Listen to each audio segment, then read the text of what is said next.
Olá! Nessa nossa aula de hoje, é a última aula da disciplina Biologia de Fungos, vamos estudar dois grupos bem diferentes, diferentes de tudo que se conhece. São chamados de micetozoários. O primeiro grupo que vamos estudar é um grupo pequeno, mas o segundo já é um grupo bem maior. Então, primeiro, Dictyostelium micota.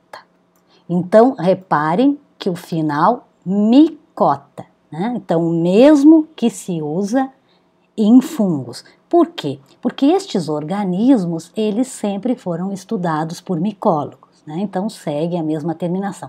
Mas esses grupos já faz bastante tempo que se sabe que não são fungos verdadeiros. Na classificação que nós estamos usando, que é uma classificação um pouco mais antiga, eles estão como organismos protistas, mas atualmente já tem então classificação para eles. São inconspícuos, então os Dictyostelium micota são inconspícuos, a gente não se dá conta que eles existem, eles passam desapercebidos. São sapróbios, não se conhece nenhum que seja parasita dentro desse grupo. Todas as espécies conhecidas são sapróbias. São comumente conhecidos como plasmódios celulares, que é o tipo dictyostelioide, ou pseudoplasmódios. Depois nós vamos ver por que é pseudoplasmódio, que quer dizer falso plasmódio. Aqui no fundo nós temos algumas ilustrações aí desses plasmódios se modificando, pseudoplasmódios se modificando. Aqui também o pseudoplasmódio. Aonde que eles ocorrem? Então eles são comuns em esterco, no solo, sobre cogumelos e plantas em decomposição.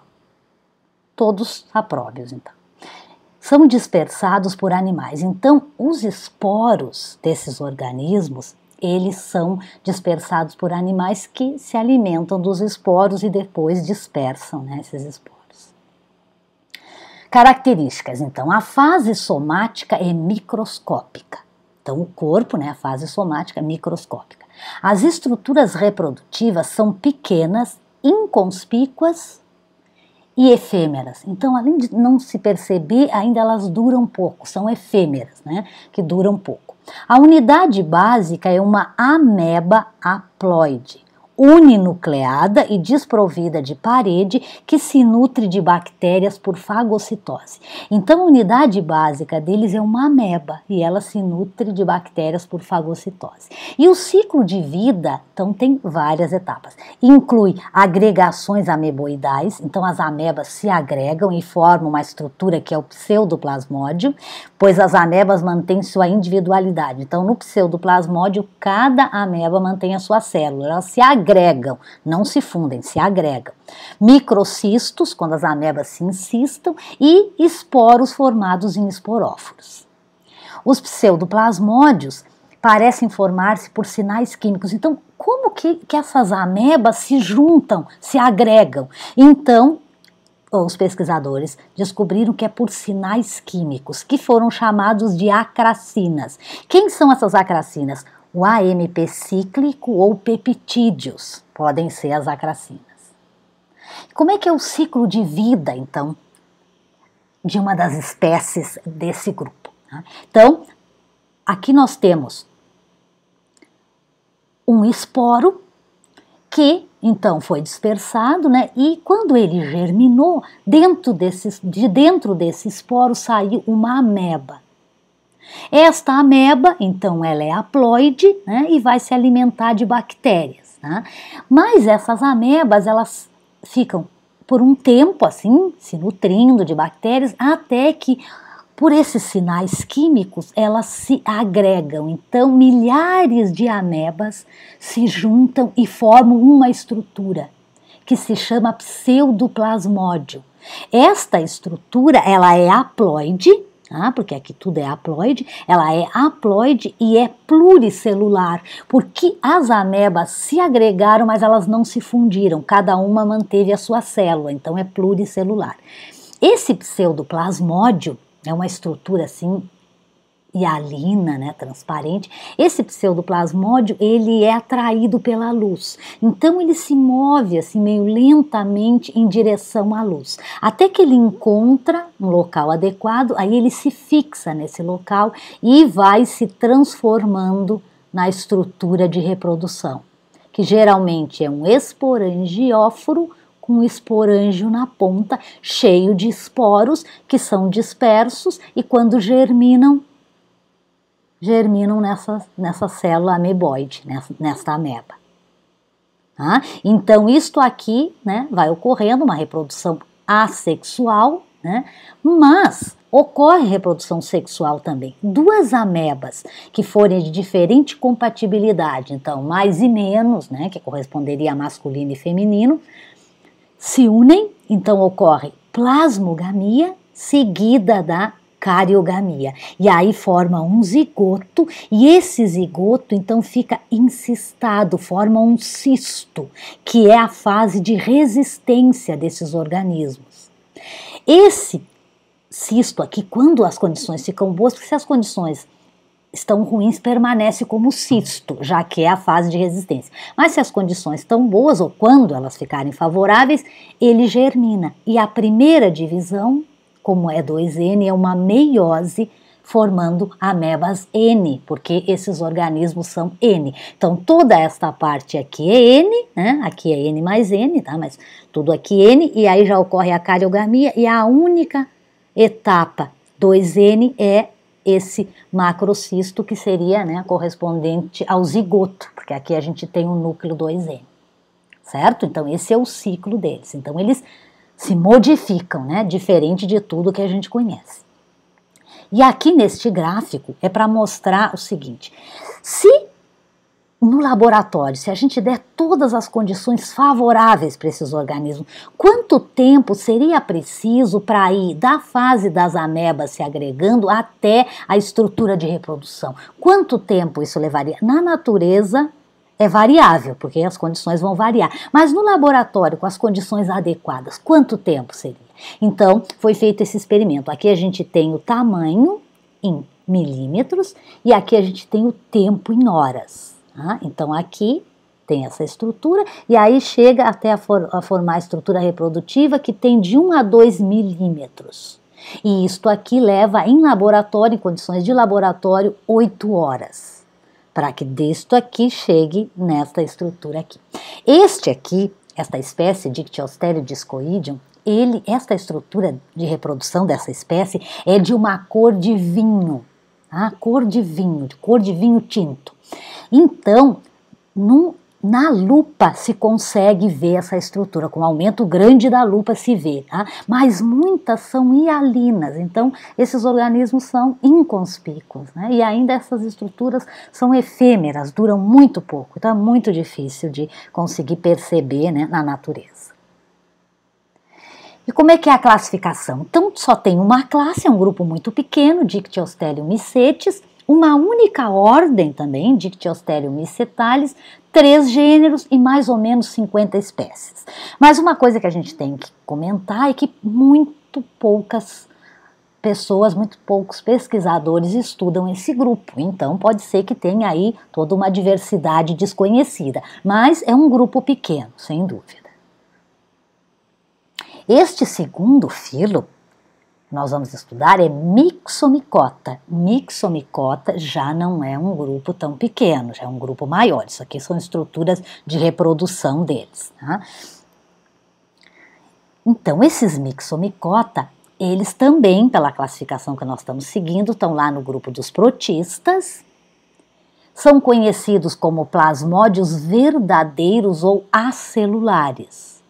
Então esta foto aqui é de um plasmódio. Depois nós vamos ver bem como é que é um plasmódio e aí vocês vão entender por que um é chamado de plasmódio e outro de falso, né, pseudoplasmódio. Então aqui outras estruturas de reprodução. A nutrição deles é fagotrópica, eles produzem os seguintes estágios em seu ciclo de vida. 3 tipos de células uninucleadas, sendo uma flagelada. Então, eles produzem células uninucleadas, né, que podem ser ameboides, mas também pode ter flagelo. A fase somática é multinucleada, é o plasmódio, que é móvel com correntes protoplasmáticas reversíveis. Tá? Então, aqui nós temos o plasmódio. Né? O plasmódio, ele é multinucleado, ou seja, que o pseudoplasmódio era pluricelular, ele era formado por células. Este é cenocítico, né? Então já não poderia ter o mesmo nome, certo? Eles também produzem um estágio de resistência, que é o esclerócio. E a produção de esporóforos, né, de estrutura de reprodução contendo esporos, são dispersos pelo vento, pela água ou pelos artrópodes, que podem se alimentar desses esporóforos. Então, eles formam estruturas de reprodução para formar os seus esporos e os artrópodes se alimentam desses esporos, dessas estruturas e ajudam a dispersar os esporos, que também podem ser dispersados pela água ou pelo vento. Ocorrência. Aqui nós temos um plasmódio, outro plasmódio. Eles são cosmopolitas, é um grupo cosmopolita, então vai estar pelo mundo todo, né? O planeta todo tem Mixomicota. Em diversos hábitats, gramados, floreiras, florestas, nas florestas sob troncos e folhas em decomposição. Então, sempre em estruturas mortas, né? Então são todos sapróbios também. Em regiões alpinas, árticas, antárticas, em desertos, sob cactáceas, então em qualquer lugar. Então estão em todos os hábitats, né? Em todos os ambientes. Uma outra foto aqui de um plasmódio. Então, como eu já comentei antes, são sapróbios. Tem importância na cadeia alimentar como alimento de insetos, né? Então esses aqui já são um grupo maior, já tem uma importância na cadeia alimentar como alimento para insetos. Organismos modelos para a ciência. Então esses organismos, tanto Mixomicota como Dictyosteliomycota, como eles têm esses processos celulares aí diferentes, eles foram modelo para a ciência. Então alguns processos celulares foram descobertos estudando esses organismos. E depois os pesquisadores então fizeram experimentos para ver se esses processos também se repetiam em células de organismos mais complexos. Mas é mais fácil estudar primeiro nesses organismos mais simples. Tá? Podem causar preocupação a pessoas. Então, eu vou contar para vocês, né, então, o que aconteceu há muito tempo atrás. Então, saiu assim na imprensa sensacionalista dos Estados Unidos, reportagens sobre esses organismos. Então, falando assim, a bolha, né, então, umas coisas assim. Por quê? Porque nessas ocasiões, e às vezes acontece isso, que fica muito favorável para eles, né? O ambiente fica muito favorável, por exemplo, bastante umidade, temperatura alta. Então, se as condições ambientais são muito favoráveis, eles podem, né, se desenvolver muito. Então, se observou plasmódios de mais de 30 centímetros de diâmetro, e alguns são assim um amarelo, até um amarelo mais vivo do que esse aqui da foto. Então, esses plasmódios, eles se movimentam lentamente por correntes protoplasmáticas. Então tem um movimento assim que é bem sutil, mas eles têm um movimento. Então, né, de um dia para o outro eles vão mudar de posição. E depois passa um tempo e eles vão se transformar nas estruturas de reprodução. Então o que acontecia? Todo o sensacionalismo era esse. Entraram nos bosques, muitos plasmódios, em várias árvores tinha plasmódios. No outro dia não estavam no mesmo lugar, já estavam num lugar um pouquinho diferente, já tinham se deslocado e de repente desapareceram. Claro, porque as estruturas de reprodução são muitas e bem pequenininhas, e aí as pessoas não se deram conta. Então já veio um sensacionalismo, são seres de outros planetas e coisas assim. E nada mais era do que plasmódios de Mixomicota, porque as condições estavam excepcionalmente favoráveis a eles. Tá? E como é que é o ciclo de vida, então, deles? Então vamos começar aqui, né, no mesmo que nós começamos no outro. Aqui tem um esporo, né, que foi liberado. Quando esse esporo germina, de dentro do esporo saem amebas. Aqui elas se chamam mixoamebas, né? Porque é um grupo maior, então já tem uma nomenclatura própria, mixoamebas. Essas mixoamebas podem se transformar em células com flagelo. Isso vai depender do meio, se tem muita água, então é mais favorável para se deslocar com flagelo, então ele se transforma, mas isso é reversível. Tá? Bom, tanto duas amebas compatíveis, como duas células com flagelo compatíveis, podem se unir. Ocorre plasmogamia e depois cariogamia, então reprodução sexual. Plasmogamia e cariogamia. Aí vai se formar o zigoto. O zigoto, no início, ele é ameboide também. Então é um zigoto ameboide que vai ter muitas mitoses do núcleo, mas não vai formar septo separando células. Então ele é cenocítico. O jovem, né, o zigoto jovem, o plasmódio jovem, né, que veio do zigoto, ele é ameboide, mas depois ele já, o plasmódio maduro já tem essas formas ali que eu mostrei para vocês nas fotos. Este plasmódio é a fase somática desses organismos e ele vai se alimentar, ele vai se deslocar bem lentamente, ele vai englobar partículas e vai lançar líquidos digestivos, vai desmanchar e vai absorver. Parecida com a nutrição dos fungos. Tá? Então ele pode ser pequenos animais, cogumelos, tudo ele vai lançando líquidos e depois líquidos digestivos e vai absorvendo.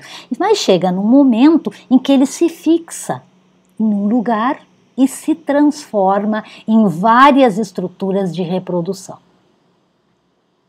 Mas se as condições estiverem desfavoráveis, ele pode formar um esclerócio, que é uma estrutura bem dura, que seria a fase de resistência deles. Ele pode formar um esclerócio. E as condições melhoram, aí volta a ser plasmódio.